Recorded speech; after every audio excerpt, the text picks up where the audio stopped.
ओम नमः शिवाय। जय श्री रामचंद्र। आज मैं आपको बताऊंगा कि हमारे मन की शक्ति कितनी है। हालांकि आप किसी न किसी रूप में अपने मन की शक्ति से परिचित अवश्य ही होंगे, लेकिन कुछ उदाहरण और कुछ एक्सपेरिमेंट्स के सहारे कुछ प्रयोग हम ऐसे करेंगे जिससे आपका विश्वास और बढ़ जाएगा। और आपको यह भी सिखाऊंगा कि मन को मजबूत करने के लिए हम कौन कौन से उपाय कर सकते हैं, किस प्रकार की साधना कर सकते हैं और किन उपायों के माध्यम से अनेक समस्याओं का समाधान कर सकते हैं। इसके लिए आपको यह जानना होगा कि आप जैसा सोचेंगे, जैसा आपने सोच लिया ना, वो ही हो जाएगा। आप अच्छा सोचें तो अच्छा हो जाएगा, बुरा सोचें तो बुरा हो जाएगा। दुनिया की सबसे बड़ी शक्ति आपके मन की है।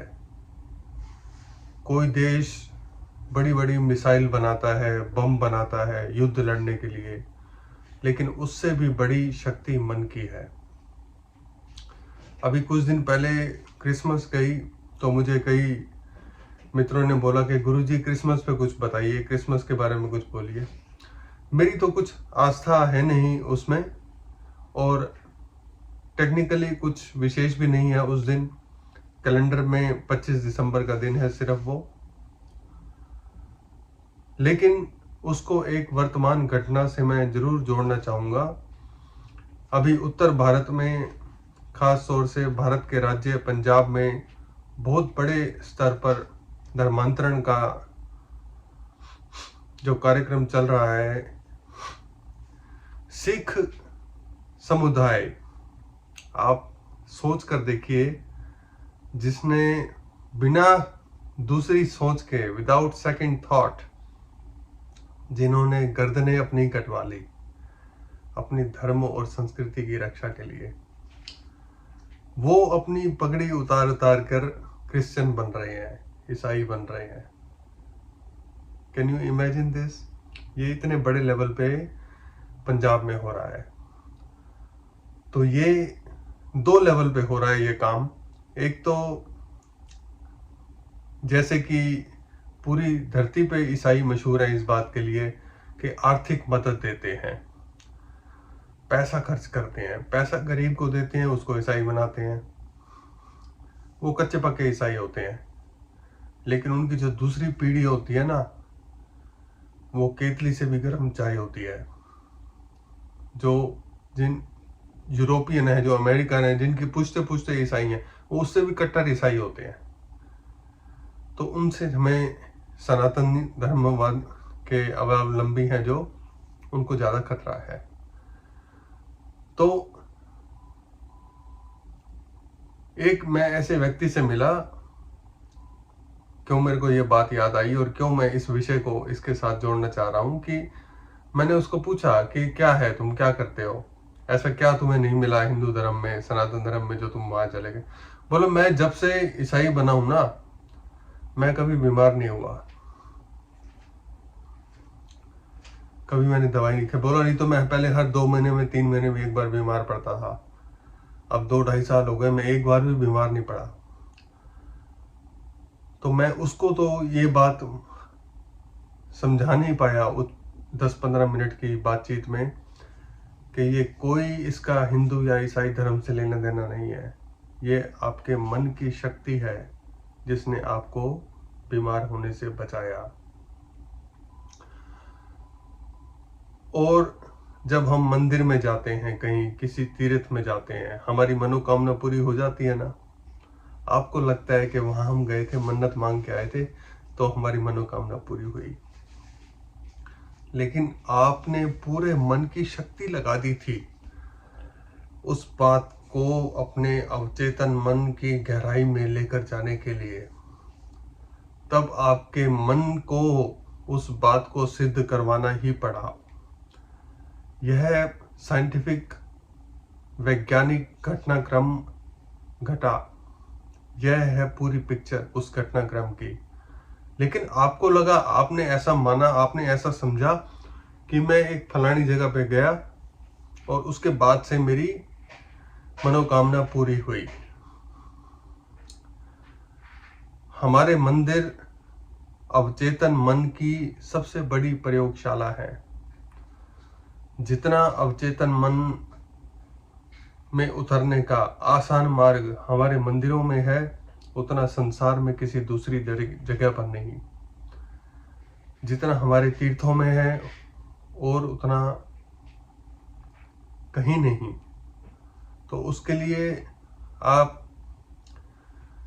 जब चंद्र नाड़ी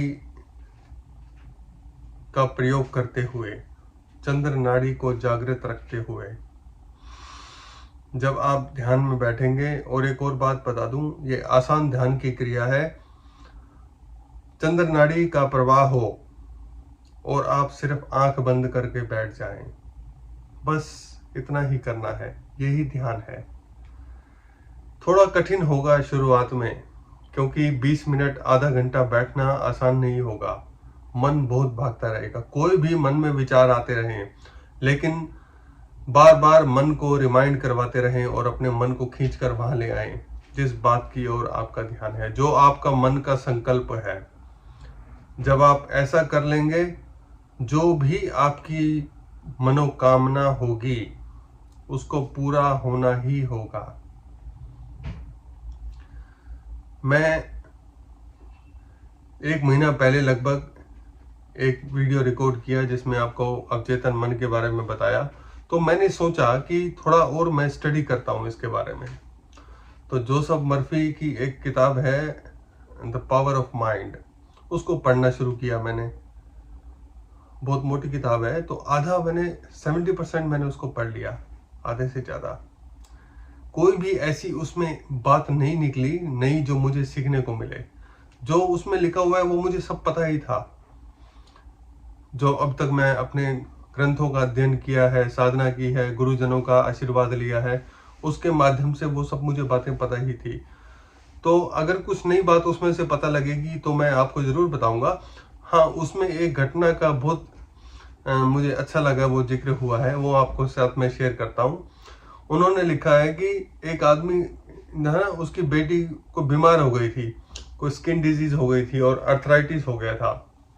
अब जैसे बाप का प्यार होता है, बाप कुछ भी कर ले अपने बच्चों के लिए ना, कुछ भी कर सकता है। तो वो आदमी बार बार बोलता है ऐसे, मेरी बेटी ठीक हो जाए, मैं अपनी बेटी को ठीक करने के लिए ना अपना दाहिना हाथ कटवाने के लिए तैयार हूं। जैसे हम हिंदी में बोलते थे ना, अपना एक हाथ दे दूं मैं तो इस काम को करने के लिए, ऐसे वो बोला करता था। 2-3 महीने हो गए, उसकी बेटी ठीक ही नहीं हो रही थी। फिर एक दिन कार का एक्सीडेंट हुआ, उसका दायां हाथ कट गया। और 2 महीने बाद लगभग जब वो अस्पताल से घर वापस आया तो देखा उसकी बेटी बिल्कुल ठीक हो गई थी। ये उसके मन का संकल्प था। इसलिए हम कभी कभी बोलते हैं ना कि मजाक में भी ऐसी बात मत बोलो। आमतौर पे हमारी साधारण भाषा है ये, हम बोलते हैं मजाक में भी ऐसे नहीं बोलना। क्यों? क्योंकि आपका अवचेतन मन मजाक को नहीं समझता है। जो भी बात आप मुंह से निकालते हैं, जो भी बात आप मन में लाते हैं, वो उसको तुरंत ही वैसे ही पकड़ लेता है। इसलिए हमेशा ही पॉजिटिव और शुद्ध और शुभ विचारों को मन में रखें। भगवान कृष्ण ने भी गीता में यही बात बोली है हजारों साल पहले। वो किताब तो 1953 में लिखी हुई है, लेकिन हजारों साल पहले भगवान श्री कृष्ण ने भी गीता में बोला है कि अर्जुन, जैसा मन में संकल्प करोगे ना वह पूर्ण हो जाएगा।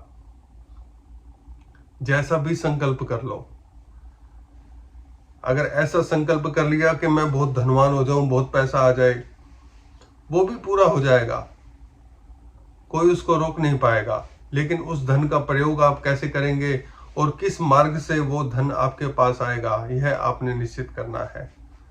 तो इसलिए दूसरा प्रयोग आपको मैं आज बताता हूं। जब आप सुषुम्ना के प्रभाव में, सुषुम्ना आपकी जब चल रही है, सुषुम्ना नाड़ी यानी कि दोनों नासिका छिद्र आपके जागृत हैं, तब आप किसी भी जगह पे, हो सकता है आपके घर की छत पे, हो सकता है किसी पार्क में, हो सकता है नदी समुद्र के किनारे, आप सैर कीजिए, चलना शुरू कीजिए। उस सैर करते करते, उस चलते चलते समय में जो भी आप मन में संकल्प करेंगे, जो भी आप मन में बात को दोहराएंगे, वह बात पूर्ण हो जाएगी। अवश्यम भावी है उस बात का पूर्ण होना। आपने अगर धन, स्वास्थ्य, यश की कामना की, वह पूरी होगी ही होगी।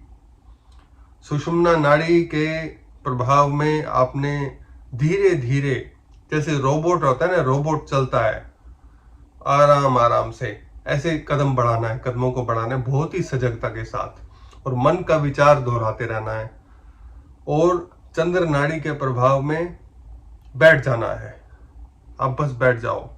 जब चंद्र नाड़ी आपकी जागृत हुई या आपने जागृत किया, तो बैठ जाइए सब काम छोड़ के तुरंत, और मन के संकल्प को भीतर जाने दीजिए। जो भी आपने संकल्प किया उसको मन में दोहराते रहें। अगर आपने अपने परिवार में सुख शांति के लिए, कोई व्यक्ति परिवार में बीमार है, उसके लिए अगर कामना की है, कामना कर रहे हैं, वह बात पूरी होगी।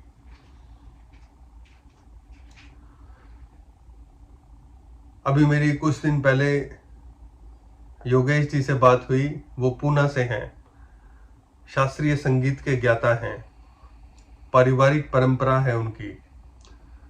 अगर आप संगीत की साधना करते हैं या आर्ट की किसी भी फॉर्म की साधना करते हैं, तो बैठ जाइए चंद्र नाड़ी के जागृत रहते अवस्था में, और ऐसी कल्पना कीजिए, ऐसी कामना कीजिए कि मैं संगीत साधना कर रहा हूं। अगर आप गाते हैं तो गाने का ध्यान कीजिए, कोई आप वाद्य यंत्र बजाते हैं तो यंत्र का अभ्यास जो है मन में कीजिए, कल्पना में कीजिए।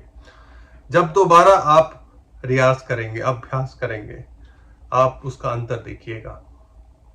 वह आपके अवचेतन मन की शक्ति है जो कि आपको कई गुना आगे लाकर खड़ी कर देगी। हर बार जब आप अपनी साधना के लिए बैठेंगे अपने गद्दी पर, अपने सिंहासन पर, आप इस बात को महसूस करेंगे कि आप वो नहीं हैं। आप वो हैं जो पहले से कई गुना आगे बढ़ चुके हैं। बहुत ही आसान तरीका, लेकिन बहुत ही पावरफुल, बहुत ही शक्तिशाली। आप इसको अपनाएं, और जैसे जैसे आप संकल्प दोहराते रहें, अपने इष्ट देव, जिस देव में आपका विश्वास है, अपने आप को समर्पित कर दें। ध्यान रहे, लड़ना नहीं। मैं हूं, मैं करूंगा, मैं पहाड़ को भी हिला दूंगा। बहुत बचकाना लगता है, बहुत अमेच्योर माइंड का लक्षण है। जैसे बाइबल में भी आता है ना, विश्वास आपका पहाड़ हिला दे। अरे बहुत अमेच्योरिटी की बात हो गई। हम तो कहते हैं तुम रक्षक काहू को डरना। एक ज्ञानी की बात, ध्यानी की बात, समर्पित भक्त की बात है ये।